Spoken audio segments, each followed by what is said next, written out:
হ্যাঁ, তোমরা বুঝে গেছো কি বানাবো। তো আজকে বানাবো পালং পনির। তো চলো সেটাই তোমাদের সাথে শেয়ার করি। অল্প সময়ের জন্য দুর্দান্ত স্বাদের পালং পনির। তো কি কি লাগছে? প্রথমেই পালং শাকটা ডুমো ডুমো করে কেটে নিতে হবে। তারপর একটু নুন দিয়ে গরম জল দিয়ে ভাপিয়ে নিতে হবে। তারপর জলটা ঝেড়ে আমাদের মিক্সিতে পেস্ট করে নিতে হবে। তো দেখো আমি জলটা ঝেড়ে নিয়েছি। এরপর আমরা মিক্সিতে পেস্ট করে নেব। এক এক করে সব কিছুই দেবো, কাঁচা লঙ্কা, আদা, একটু নুন, একটু চিনি আর একটু পনিরও দিয়ে দিলাম। তো সব কিছু পেস্ট করে নিলাম। তো পেস্ট আমার এদিকে হয়ে গেল। আমি কড়াইও বসিয়ে দিলাম। এরপর জিরে, শুকনো লঙ্কা ফোড়ন দিয়ে আমি রসুন বাটাটা ছেড়ে দিলাম। তার সাথে একটু পেঁয়াজ কুচি, একটু টমেটো কুচি, জিরে গুঁড়ো, ধনে গুঁড়ো, লঙ্কা গুঁড়ো, হলুদ সব দিয়ে মশলাটা ভালো করে কষিয়ে নেব।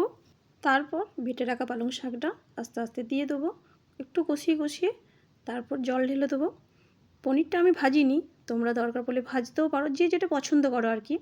আমাদের কাঁচা পনিরটাই বেশি ভালোবাসে, তাই আমি পনিরটা কাঁচাই রেখেছি। এরপর আস্তে আস্তে বেটে রাখা শাকটা আমি দিয়ে দেবো। পালং শাক তো খুবই উপকারী, সেটা সবাই জানি আমরা। আর বাচ্চাদের জন্য খুবই ভালো একটা রেসিপি, কারণ বাচ্চারা তো শাক জাতীয় জিনিসটা খেতেই চায় না। তো আমাদের বাড়িতেও তাই, শাক হলেই খেতে চায় না। এইভাবে বানালে কিন্তু সবাই খায়, বারবার চেয়ে চেয়ে খায়। তাই বলবো, যাদের বাড়িতে বাচ্চা আছে তারা এইভাবে বানিয়ে দিও।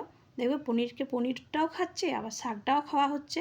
তোমাদের সাথে কথা বলতে বলতে এদিকে পালং পনিরও রেডি হয়ে গেছে। তো একটু ঢেকে রেখে দিলাম, পনিরটা দিয়ে 5 মিনিট ফুটে আসবে, তারপর আমরা নামিয়ে নেব।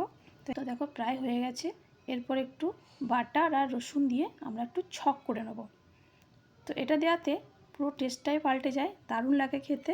তো তোমরাও ঝটপট বানিয়ে ফেলো, আর যারা বানাও তারা অবশ্যই কমেন্ট বক্সে জানিয়ে যেও। তো চলো আজকের মতো এখানেই, আবার দেখা হবে পরের কোনো ভিডিওতে। তো তোমাদের কেমন লাগলো রেসিপিটা অবশ্যই কমেন্ট বক্সে জানাতে ভুলো না কিন্তু। তো চলো টাটা, আবার দেখা হবে পরের কোনো ভিডিওতে।